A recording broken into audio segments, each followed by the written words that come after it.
Bei jedem Fest, wo es viel und leckeres Essen gibt, passiert genau das Gleiche. Du hast einen vollen Magen und später Sodbrennen. Dann bleib dran, ich habe eine gute Nachricht für dich. Sodbrennen lässt sich auch mit Übungen gut behandeln. In diesem Video zeige ich dir 2 Übungen, die dir dabei helfen können, dieses unangenehmes Gefühl endlich loszuwerden und dein Leben schmerzfrei wieder zu genießen. Eine Ursache für Sodbrennen ist die Refluxkrankheit. Bei dieser Krankheit geht es darum, dass die Schließmuskel von der Speiseröhre zum Magen nicht genug schließt. Und deswegen tritt dann halt Magensäure wieder nach oben. Wenn die Magensäure zurückfließt zu der Speiseröhre, dann wird dieses Gewebe gereizt und dadurch entstehen dann halt Schmerzen und dieses brennende Gefühl.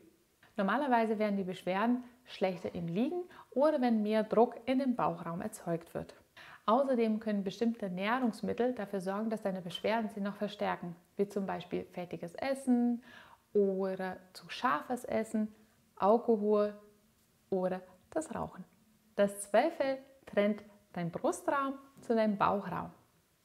Der schließt komplett diese beiden Räume ab und es ist hauptsächlich ein Atemmuskel. Durch den Zwerchfell sind 3 Durchtrittsstellen und eins davon ist für die Speiseröhre. Um die Speiseröhre herum gibt es noch extra Muskelphasen von den Zwerchfell, die zusätzlich als Schließmuskel wirken. Man konnte nachweisen, dass in Patienten, die Sodbrennen haben oder Reflux haben, die Spannung von den Zwerchfell auch geringer ist. Der hat weniger Kraft und somit verliert er auch diese Schließfunktion um die Speiseröhre herum. Die gute Nachricht ist aber, dass das Zwerchfell ein Muskel ist wie jeder andere, die auch trainiert werden kann. Das heißt, Übungen, die die Aktivität von diesem Muskel verbessern, gehen damit einher, dass die Schließmuskulatur um die Speiseröhre verstärkt wird und dadurch du weniger Sodbrennen hast. Um das Zwerchfell zu trainieren, solltest du dann Einatmungsübungen machen. Es ist wichtig, dass es eine Nasen-Bauchatmung ist und dass du nicht durch den Mund atmest. Dadurch, dass die Öffnung von der Nase deutlich geringer ist und damit der Widerstand auch deutlich erhöhter ist, sorgst du für einen erhöhten Widerstand und somit hast du auch deinen ersten Trainingseffekt. In dieser ersten Serie geht es darum, dass du nur die Bauchatmung durchführst, durch die Nase. Deine Hände solltest du auf den unteren Rippen legen, ungefähr auf der Magenhöhe. Wenn du jetzt halt diesen Winkel ertasten kannst und dann durch die Nase langsam einatmen. Und bei der Einatmung solltest du genauso wie hier spüren, dass die unteren Rippen auseinandergehen und dass der Winkel, die davor deutlich geringer war, weit und breiter wird. Du sollst in den Flanken auf der Seite einatmen können und diese Atmung sollte mindestens 4 Sekunden lang sein. Achte darauf, dass du langsam einatmest und nicht die komplette Lunge in ein paar Sekunden voll bekommst, damit du die Zeit auch hinbekommst. So, das heißt 4 bis 5 Sekunden einatmen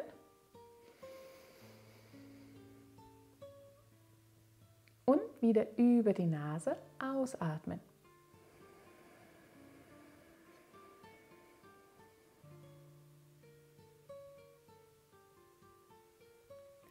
Danach sollte der Winkel zwischen deinen Fingern auch deutlich wieder kleiner werden.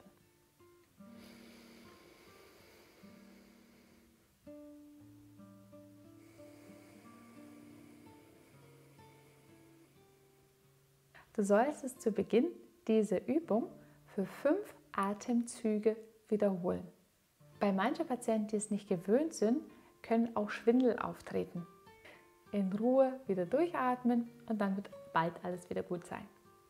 Und jetzt die Übung zum Stärken deines Zwerchfells.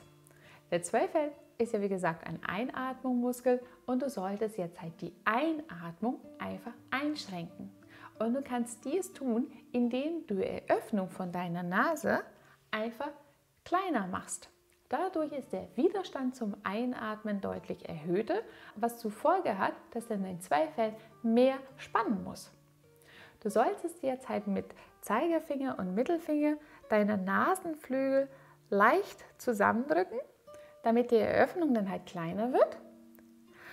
Und statt 4 bis 5 Sekunden einatmen, solltest du jetzt mindestens doppelt so lange einatmen.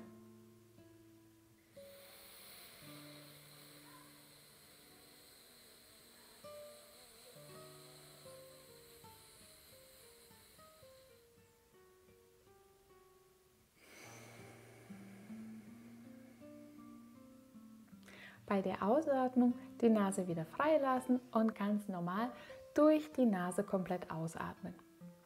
Wichtig dabei ist es, trotz dass die Nase leicht verschlossen ist, solltest du die Atmung zu den unteren Anteil von der Lunge lenken, da wo das Zwerchfell tatsächlich auch sitzt. Jetzt mit dem erhöhten Widerstand solltest du dann 5 neue Atemzüge durchführen. Und dann wiederholst du das Ganze noch 2-mal. Das heißt, 2 normalen Atemzüge, ohne dass die Nase zum Teil verschlossen wird, und 2 Zickel mit leichter Widerstand. Die Studien haben gezeigt, dass du die Übungen mindestens 5-mal in der Woche durchführen solltest. Achte darauf, dass du eine gute Haltung hast, dass deine Schultern gut nach hinten sind und dass du von allem die Atmung nach unten lenkst. Nur so kannst du gewährleisten, dass dein Zwerchfell auch richtig arbeiten kann. Probiere diese Übungen aus.